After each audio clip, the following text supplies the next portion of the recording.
Throughout the years, the Call of Duty franchise has continued to constantly reinvent itself. Beginning as a World War II shooter franchise after the third entry, Activision decided that the series needed a change. And soon after, Call of Duty 4 Modern Warfare followed. I can't stress enough just how enormous this game was. Overnight, it revolutionized first-person shooters. Every 14-year-old and their uncle just couldn't get enough. But following its release, Treyarch made the surprising decision to head back to the battles of World War II. And on November 11th, 2008, Call of Duty World at War hit shelves. But what makes this game one of the best in the series? Find out here on the World at War Retrospective. The first thing of note is that I am playing the Steam release on PC, and it's really refreshing to see how many options there are considering the game's age. While there is no FOV slider, there are refresh rate and aspect ratio options that are all modern, as well as up to 4K resolution.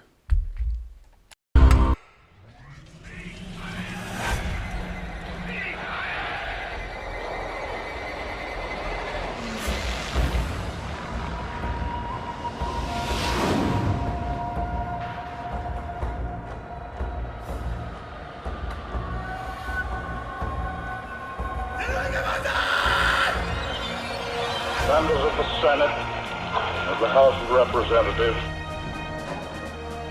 yesterday, December 7th, 1941, a date which will live in infamy. The United States of America was suddenly and deliberately alone, but the tenet of faith and humanity.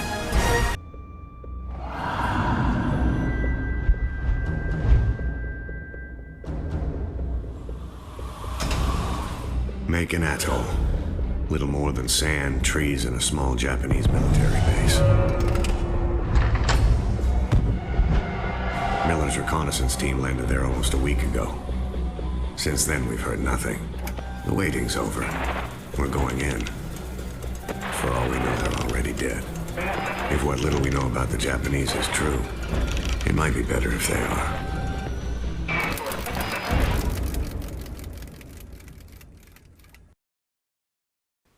First up, I love the cutscenes in between each mission. Using both real-world footage as well as illustrated drawings, they do a great job of explaining the context of each scenario. For the American campaign, you play as Private Miller of the 34th Infantry Division. Your squad is captured and you watch as a fellow soldier is murdered right in front of you.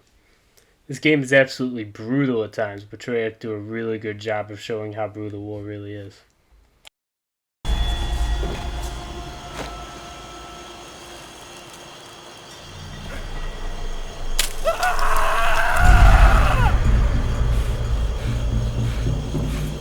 Go to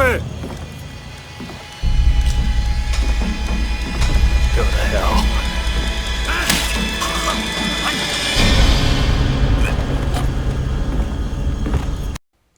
Soon after, you get rescued by Corporal Roebuck, the man who narrates the cutscenes, and now the game begins. The squad now makes their way to what appears to be a fishing village, clearing house along the way. And one of my favorite parts of the World War II setting is the sheer variety of weapons at your disposal. From the famous M1 Garand to the Japanese Type 99, each weapon feels distinct. And you'll instantly recognize the iconic clink of the M2 Garand's clip being expended. And trust me, the enemies will too.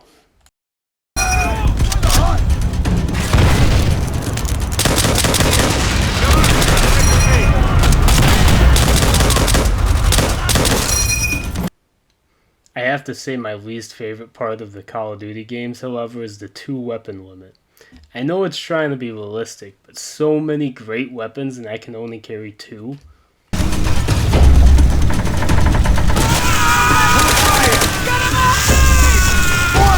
Hold your position! Well done! Keep moving! Also, this is a pretty cool reference to the movie Saving Private Ryan, and if you save this guy, you actually get an achievement on consoles. but unfortunately the Steam version doesn't have any achievements. This next part is really cool too. I feel like Treyarch did a great job of representing the Japanese military's tactics, from bonsai charges to their frequent use of booby traps and decoys. Ambush! Move! Move!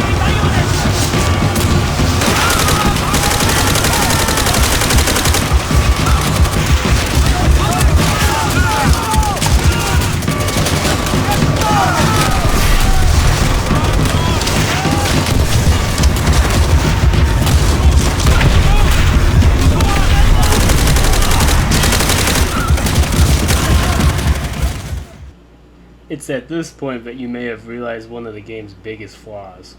On veteran difficulty, you spend most of your time either hiding in bushes or chucking back grenades. On later missions, you can have up to like 10 grenades thrown at you at a time. It gets absolutely ridiculous. But to finish off the mission, your squad assaults what I believe is a Japanese communication outpost. Let's get this fighting over there on the right!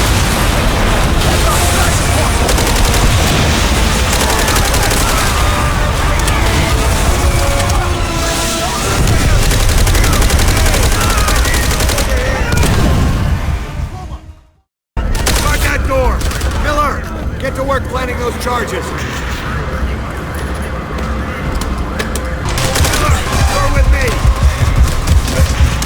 Charges are ready to move! Move! They're all around!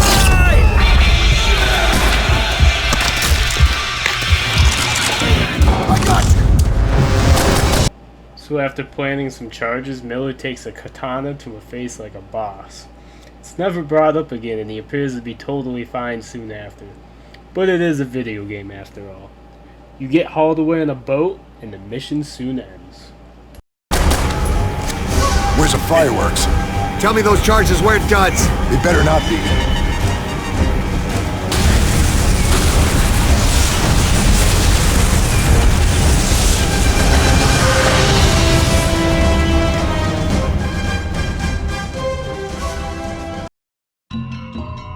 Years after the raid on Macon, we're heading up an all-out assault on Peleliu Island. No POWs to rescue this time. Our mission? Take the airfield and cripple their supply network.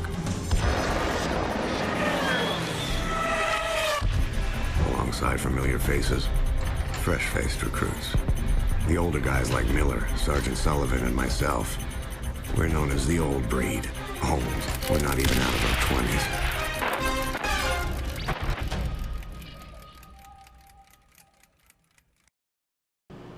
The next mission starts you on one of those famous D-Day style landing crafts, and basically recreates the D-Day landing, but in the Pacific. For some reason, World War II games are obsessed with doing this.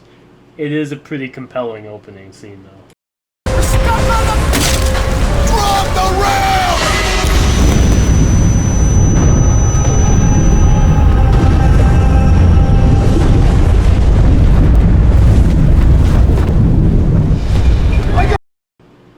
Once you get on the beach, there is actually a pretty cool Easter egg to get the ray gun from Zombies mode.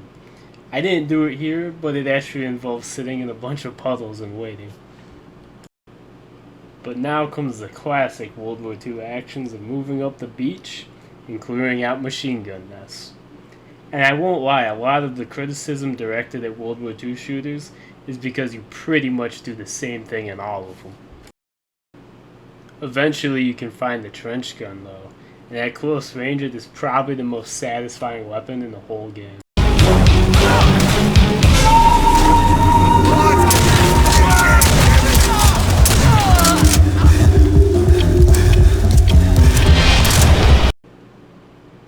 Also, the soundtrack in the game is incredible. It almost reminds me of the newer Doom games sometimes. I mean, listen to this. In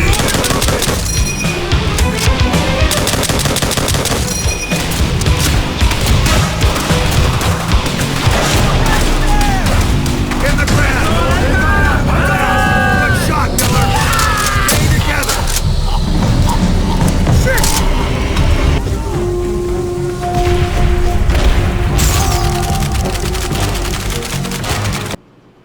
Another really cool feature are the death cards. There's one in each level hidden very well, and each one unlocks a cheat code. Kind of like the skulls from the Halo franchise. Back to the story though, after destroying some more tanks, your squad regroups. However, a Japanese soldier breaks into the bunker and kills Sergeant Sullivan, your commanding officer. Shoot, Blonsky.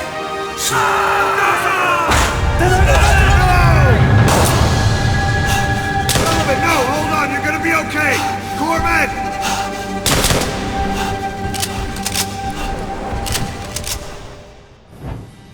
We're all numb by Sullivan's death. We just never saw it coming. I still can't believe it. Most solid, dependable, and courageous Marine we've ever known. Blink of an eye. Gone. Now it's down to me. And me alone. To lead these men, my brothers, safely through this campaign. AA fire from Peleliu Airfield is knocking our planes right out of the sky. Taking this airfield is our only priority. Whatever the cost.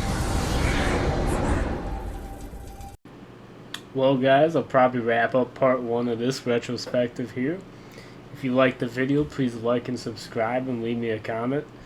Until next time, I'll see you guys here on the World at War Retrospective.